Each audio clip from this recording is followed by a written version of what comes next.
ألم يأتيك والأخبار تنمي وتصعد في الملمعة الفيافي؟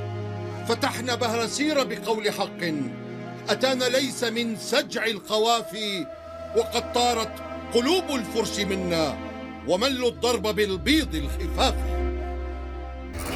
موقعة المدائن كانت البداية الأولى لانتشار الإسلام في بلاد فارس، ودخل المسلمون إيوان كسرى وفر يزدجرد هاربا. فما أسباب انتصار المسلمين على الفرس وكيف حدث ذلك؟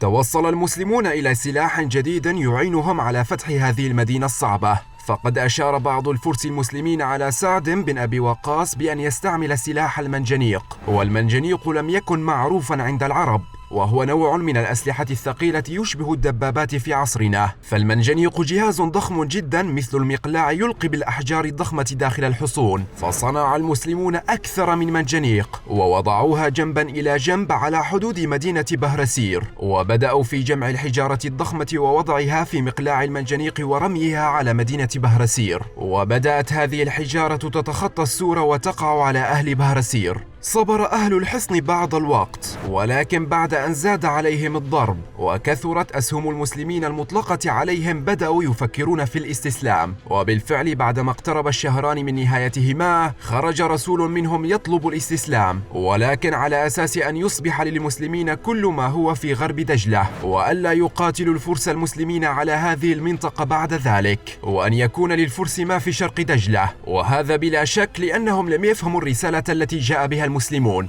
فالمسلمون جاءوا لكي يفتحوا هذه البلاد حتى ينشروا الإسلام في كل الأرض. فحدود الفتح الإسلامي لن تقف عند دجلة، ولن تقف عند العراق، ولن تقف عند فارس، ولن تقف عند أي حدود حتى يعم الإسلام الأرض كلها. فكان من الطبيعي أن يرفض المسلمون هذا العرض، فقال لهم الفرس: أما شبعتم؟ لا أشبع الله بطونكم. فبدأ المسلمون يستكملون الضرب بالمنجنيق والسهام على الفرس، فما كان من الفرس إلا أن تسللوا خلسة وتركوا المدينة خالية، والمسلمون مستمرون في ضرب المدينة، ولم يعلموا أن المدينة خالية حتى خرج لهم أحد الفرس طالبا الأمان، فأمنه المسلمون فقال لهم إن المدينة أصبحت خالية. وبالفعل تسلق المسلمون الأسوار ودخلوا مدينة بهرسير فوجدوها فعلا خالية، وبها كميات ضخمة من الأسلحة وكميات ضخمة من العتاد، وكان من الممكن أن تعين الفرس على الصبر على القتال والحصار، لكنهم فقدوا حمية القتال وفقدوا الروح القتالية، وانهزموا هزيمة نفسية شديدة أمام هؤلاء الأبطال المسلمين المصرين على هذا الحصار.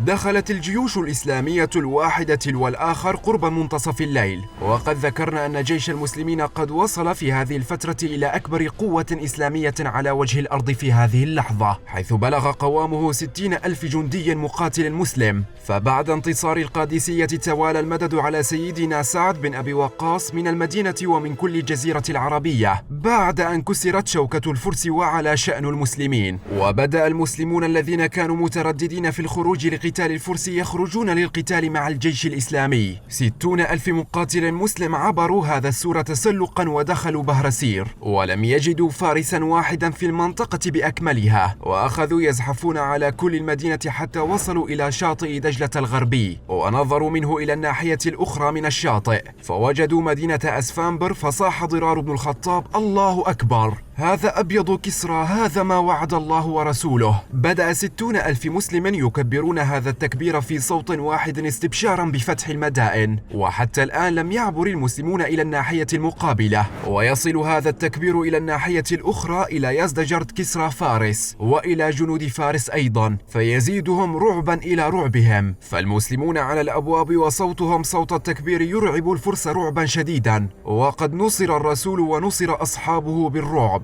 بدأ المسلمون يحاولون العبور إلى الناحية الأخرى من الشاطئ، ولكن الفرس قد جمعوا السفن الموجودة في دجلة كلها لئلا يستطيع المسلمون العبور إليهم، وكانت هذه عقبة من العقبات التي واجهها المسلمون في هذا الفتح العظيم. ثم قرر بعدها سعد بن أبي وقاص أن يعبر نهر دجلة بالخيول، وكان هذا بلا شك قرارا عجيبا أن يعبر ب60,000 بالخيول، فالخيول تجيد السباحة لكن المسلمين أنفسهم لا يجيدونها في غالبيتهم لأنهم يعيشون في الصحراء، ففي هذا العبور إذن مخاطرة شديدة. لكن لم يكن أمام المسلمين حل آخر يوصلهم للناحية الثانية للمدائن، وكان يزدجرد مطمئنا تمام الاطمئنان أن المسلمين لن يعبروا هذه المنطقة قبل 4 أو 5 شهور على الأقل، لأن الفيضان ينتهي في أوائل أكتوبر وتبدأ المياه عندها في التراجع، ويتمكن المسلمون من عبور النهر على الخيول. وعندما بدأ الجيش بالعبور فاجأهم الفيضان قبل موعده بأسبوعين أو 3، ولكن سيدنا سعد بن أبي وقاص لم يمنعه هذا الفيضان أن ينفذ وعده للمسلمين بعبور هذا النهر، فجمع المسلمين وكلمهم وقال لهم: إني قد قررت أن أعبر بكم هذا النهر، فما زلتم في هذا المكان وهم في المكان الآخر ومعهم السفن يناوشونكم، يعني ما دامت السفن معهم سيظلون في هجوم دائم عليكم في كل وقت ويرجعون، ولكن لو عبرنا لهم فسوف نكسر شوكتهم في مدينتهم. فوافق المسلمون على ذلك.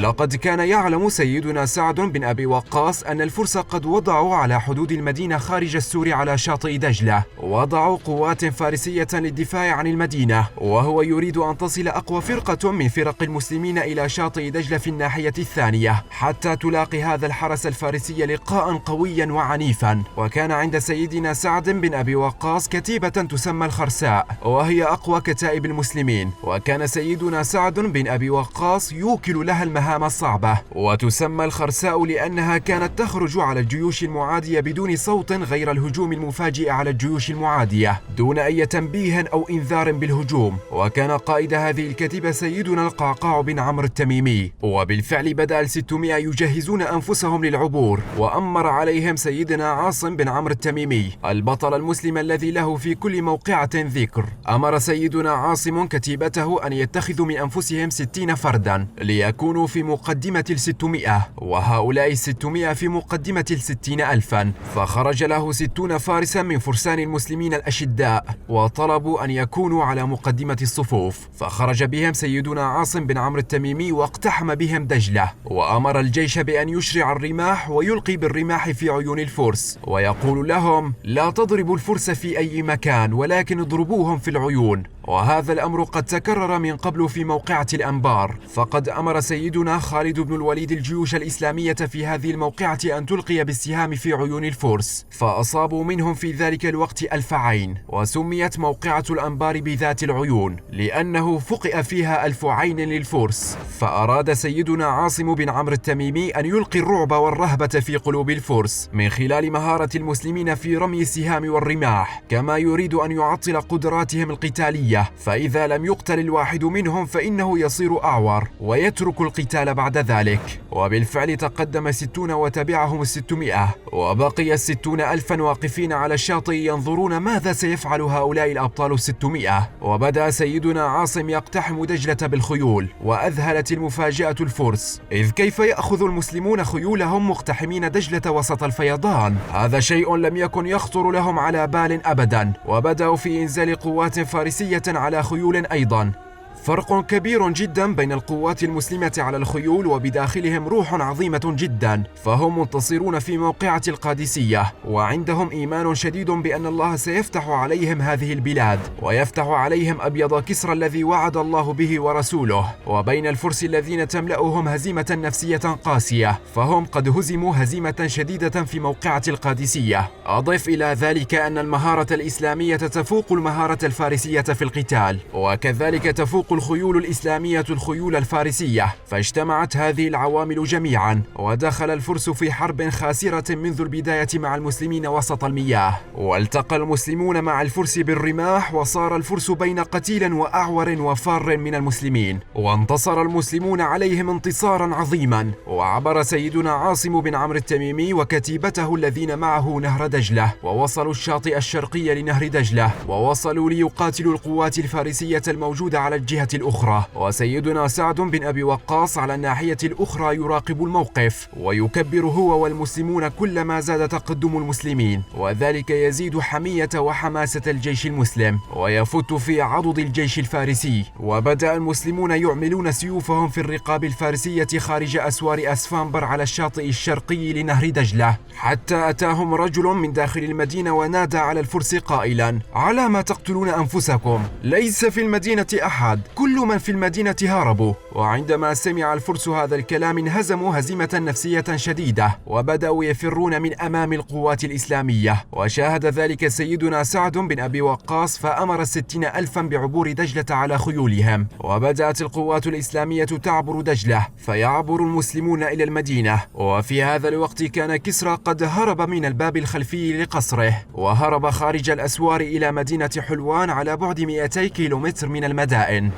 القصر الأبيض كان الحصن الوحيد الذي يوجد بداخله بعض الفرس المتحصنين الذين لم يشتركوا في القتال، يعز عليهم أن يفارقوه وربما لم يستطيعوا الهرب منه. هذا القصر الأبيض كان ضخما جدا ومترفا، وكان كله أبيضا في أبيض، وعليه نقوش كثيرة ورخام وفسيفساء وأحجار كريمة. فحاصر المسلمون القصر حصارا بسيطا لأنه لا يوجد بداخله أحد يضرب عليهم السهام أو غيره، ولكن بداخله بعض الفرس، فيذهب إليهم سلمان الفارسي ويقول لهم: أنا منكم، اقبلوا واحدة من ثلاث، إما الإسلام وتكونون منا، لكم ما لنا وعليكم ما علينا، وإما الجزية ونمنعكم، وإما المنابذة. ويعطيهم مهلة 3 أيام كما علمهم رسول الله صلى الله عليه وسلم. وفي اليوم الثالث يخرج هؤلاء الفرس ويقبلون دفع الجزية للمسلمين، ويدخل بعدها سيدنا سعد بن أبي وقاص إلى القصر. وكان دخول القصر في يوم الجمعة من 19 من صفر من سنة 16 هجريا. ثم بدأ سيدنا سعد بن أبي وقاص في جمع الغنائم، وكانت مهمة شاقة جدا على المسلمين لأن الغنائم ليس لها حصر وكمياتها ضخمة جدا، كما أن الفرس قد هربوا ببعض الغنائم. وهذه الغنائم في الحقيقة كان لها ذكر طويل في كتب التاريخ، ووصفت بصفات عظيمة، وبسقوط المدائن استسلمت بقية المدن بدون قتال. وكنا نفلح الأرض للأمراء والدهاقين، فلا نصيب ما يسكت جوعنا، وما كان جوعنا وفقرنا إلا من هذا. أما عن الفلاحين فقد عانى هؤلاء الفلاحون كثيرا من الظلم والجبروت الفارسي الذي أرهقهم بالضرائب الكثيرة وغيرها. وعندما جاء المسلمون فاتحين لبلادهم دخلوا في دين الإسلام بعد أن أدركوا الفرق الشاسع في المعاملة بين المسلمين والفرس، وبعضهم قبل دفع الضرائب الإسلامية أو الجزية الإسلامية التي كانت أقل كثيرا من الضرائب الفارسية عن رضا ورغبة. وهكذا فتحت المدائن بأكملها. نستكمل معكم في الفيديوهات القادمة بقية التوسع الإسلامي في بلاد فارس، بالإضافة إلى معركة نهاوند وما لحقها. والآن أستودعكم الله، إلى اللقاء.